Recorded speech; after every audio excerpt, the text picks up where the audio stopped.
Aragalang approved. Proud kay Eliza Valdez, Angel Canino at Bella Belen next goddess.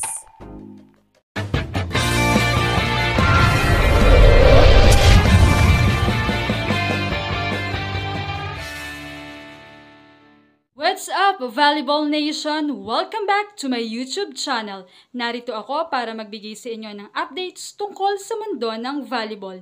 Pero bago yan, don't forget to subscribe and hit the notification bell para updated ka sa aking mga videos. Mahigit isang dekada na nga ang nakalilipas, kinilala sina Aragalang at Eliza Valdez bilang matinding magkaribal at ang mga stars ng Philippine volleyball. Ang tinaguriang Goddess duo ay sabay na nag-debut sa Seniors Division na UAAP noong season 74-2012 para sa arch-rivals o magkaribal na Koponan ng Lasal at Ateneo at 5 sunod na nagharap sa finals hanggang season 78. 3 beses nagkampiyon si Galang habang 2 titulo naman ang nakuha ni Valdez. Noong nagsimula silang mangarap at ibanderang sports na volleyball sa Pilipinas, pagkalipas nga ng marami at mahabang taon na natiling matatag at mahusay si Valdez bilang team captain ng pinakamatagumpay na koponan sa Philippine volleyball, ang Creamline Cool Smashers. Samantalang si Galang ay tutungo sa kanyang kauna-unahang finals appearance sa Pro League kasama ang Cherry Tigo sa 2025 PBL On Tour. Matatandaan ngang sinisimulan pa ni Galang kasama ang kanyang mga dating teammates sa De La Salle na itayo at gawing successful ang kanilang koponan na F2, subalit sa hindi inaasahang pangyayari ay na-disband ang team na ito, bagay na naging dahilan ng pagkakawatak-watak ng mga players. Bagaman bago pa makamtan ang unang pagkakataon na lumaban para sa championship title sa PBL, ang pinakamalaking karangalan ni Galang ngayon ay ang kanyang matagal na pananatili sa pinakamataas na antas ng laro. Sa kabila ng mga pagsubok, tagumpay at lahat ng mga pinagdaanan, lahat ng iyak, pawis at dugo na inilaan niya sa sports na minamahal niya.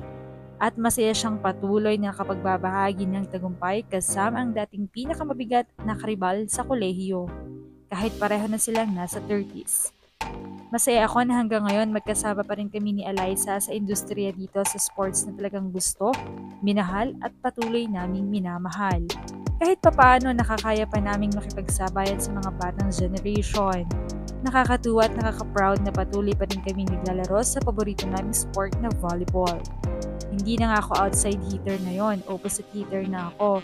Pero ayos lang, at least nagkakatapatan pa rin kami ni Eliza. Bagaman patuloy na pinapakita ng Goddess na kaya pa nilang sumabay sa laro sa PBL, inaamin din nila na ang pag-usbong ng mga inaabangan na susunod sa kanilang yapak, gaya ng dating UAAP Rookie MVPs at Alas Filipino Stars, Angel Canino at Bella Belen. Nakakatuwa at nakakataba ng puso, sobrang nakaka-proud talaga kapag kinukumpara kami sa kanila kasi grabe naman talaga yung talent ng mga batang yon. Masaya ako na nakikita ng mga tao at minahahalagahan ang pinaghihirapan ko, lahat ng mga sakripisyo ko dahil hindi biro yung mga injuries na natamo ko. Samantala sinabi naman ni Valdez bago magsimula ang preseason na maaaring dumating na rin ang panahon ng changing of the guard sa sport.